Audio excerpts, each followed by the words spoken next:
Et bonjour, c'est Bibi, bienvenue sur cette nouvelle vidéo. Alors aujourd'hui, vidéo d'un rassemblement automobile, Marcy Rétro, 21e édition, donc Marciargues, petite commune dans l'Hérault, là, entre Lunel et Montpellier. Voilà, donc j'avais déjà fait l'année dernière, mais l'année dernière je faisais pas de vidéo, donc j'étais venu, c'était dans un environnement qui est pas trop dégueulasse, vous pouvez admirer d'ailleurs. On est dans la cour du château en fait de Marciargues. Voilà, donc sur lequel il y a rassemblement véhicules collection prestige et donc véhicules anciens. Donc derrière, vous voyez par exemple une petite caravelle là, ou alors pour le contraste, une Ferrari 430 directement là, voilà. Donc je vais faire le tour des bagnoles et puis on va essayer de vous proposer un truc un peu sympa, un petit tour avec les propriétaires si on peut, et de vous filmer un peu tous les spécimens qu'on va croiser aujourd'hui. C'est parti.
Allez, alors là du coup je suis avec Jean-Luc.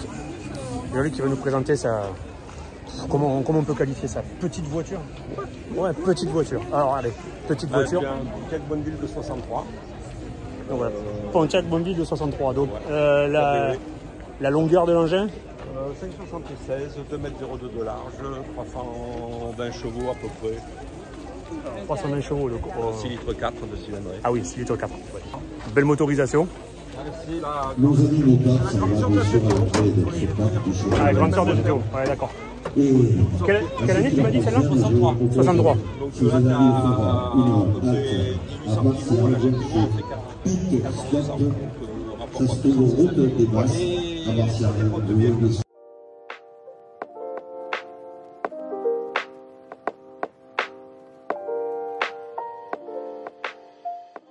Moteur refait, ouais. Moteur refait, ouais.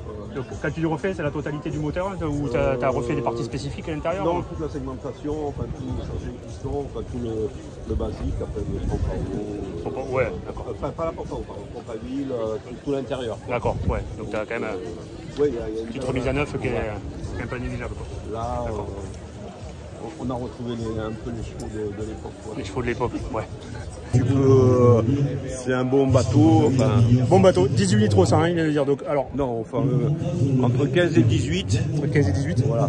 Petite console, alors moi en mode de comparaison, parce que je vous parle souvent de ma C4. Moi, ma C4, quand je roule comme un vieux, je suis à moins de 13 litres. Voilà, parce que voilà.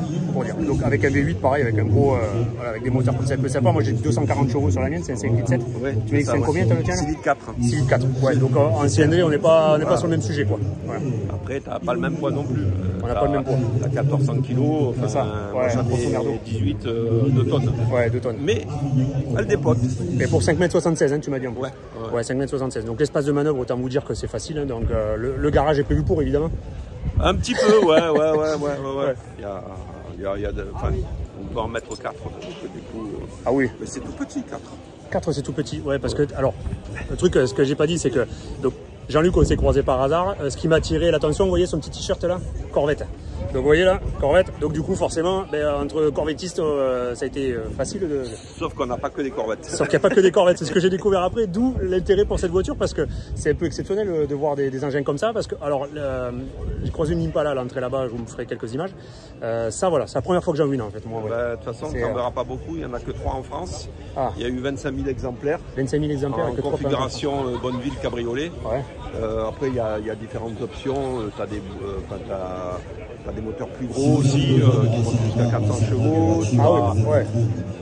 Mais je veux dire, voilà, elles sont très rares en France. Déjà, les Pontiac, c'est assez rare en France. Oui. Et après, tu en as dans tous les pays européens, tu en as 2, 3, enfin, voire peut-être un poil plus en Finlande, Suède et tout ça, où ils sont un peu plus fermes. Ouais, ok. Mais ce modèle-là, t'en verras pas beaucoup, quoi. Oui, effectivement, moi je découvre au complet. Alors effectivement, les Pontiac, on en voit très peu. Moi, souvent, ce que je crois, c'est les Transam.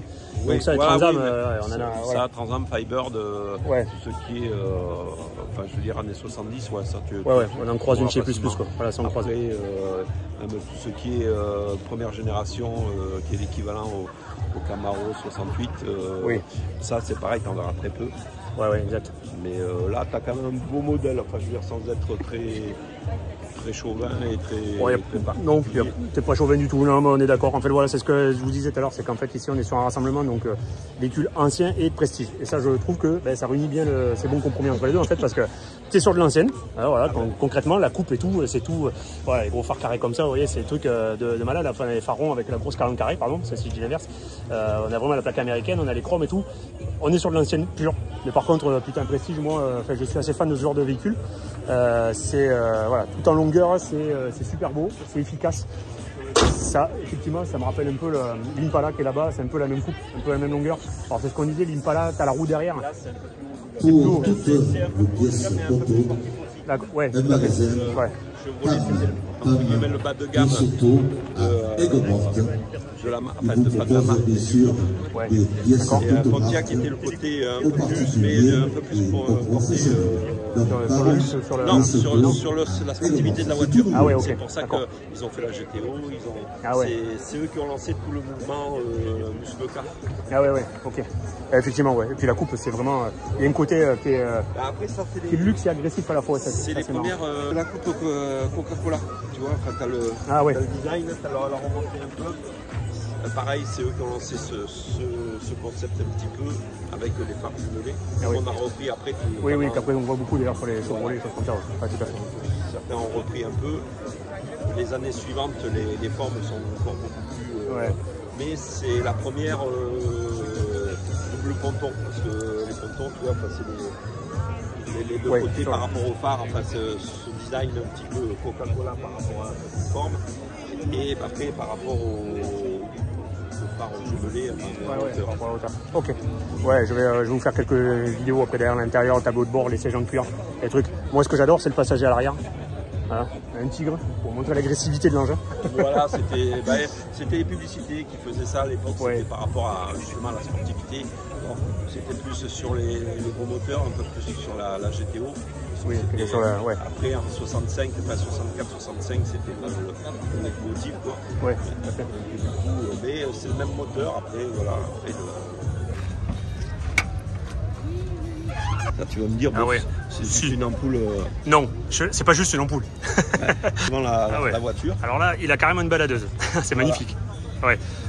Et en plus, le pire dans tout ça, c'est que c'est un interrupteur Mercure.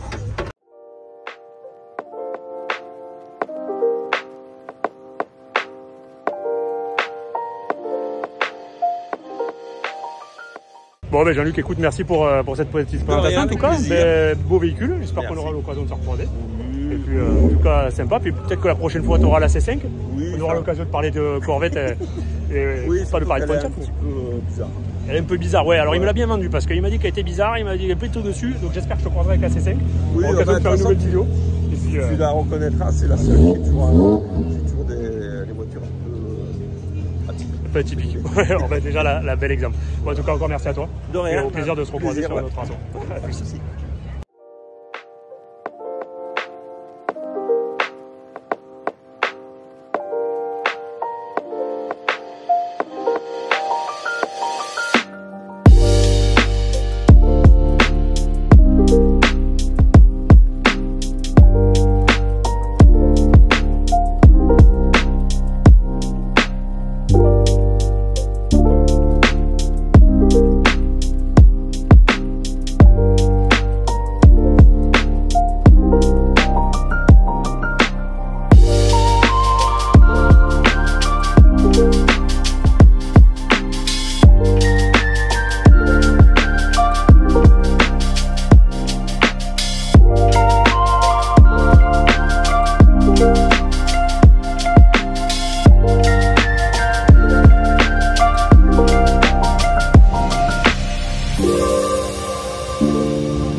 comme vous voulez. On a eu un grand débat dessus avec Jean-Luc là, sur lequel j'ai filmé sa bonne ville. Je pense que j'aurai l'occasion de le recroiser. Donc là on fera un vrai débat Youngtimer, véhicule ancien, la différence entre les deux. Parce qu'on n'est pas tout à fait sur la même longueur d'onde à ce niveau-là, 25-30 ans. Voilà. Donc voilà, Marciargues, beaucoup de monde, pas mal de voitures, intéressant comme rassemblement. Donc l'année dernière j'étais sans faire de vidéo. On verra, je pense que j'y serai l'année prochaine.